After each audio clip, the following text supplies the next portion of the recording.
és una moció que el que pretén és que els ajuntaments també d'alguna manera es solidaritzin amb nosaltres i es manifestin en contra d'aquesta reforma laboral, que és injusta, que és inútil, que no serveix per crear ocupació i que el que fa és trencar el que és una mica el consens laboral que hi havia amb uns equilibris de patronal i treballadors a l'hora de negociar. Ara pràcticament li dona tot el poder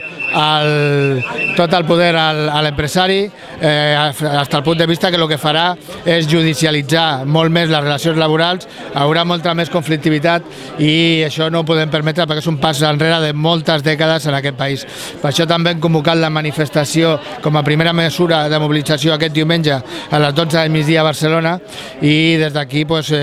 convidem i animem a tothom que s'informe bé del que representa la reforma i que es mobilitzin el diumenge amb nosaltres. L'alcalde s'ha compromès a tirar endavant aquesta moció? L'alcalde ha dit que la farà arribar a la Junta de Portaveus i que ella donarà la seva opinió i que la seva opinió és a favor de que s'aprovi aquesta moció. Per tant, també agrair aquest suport i sobretot el que deia l'Ovidio, la mobilització és bàsica, ens hem de mobilitzar perquè la reforma laboral és duríssima i atenta no només contra els drets laborals sinó contra els drets socials. I per tant, és un canvi, vol que sigui un canvi en el model de societat que tenim, un canvi molt dur, que el que vol és aprofunditzar més en aquesta crisi que estem afectant. Comentàveu abans que teníeu dubtes de què faria Convergència en algun dels ajuntaments, que potser teniu algun input que en algun lloc pugui donar suport?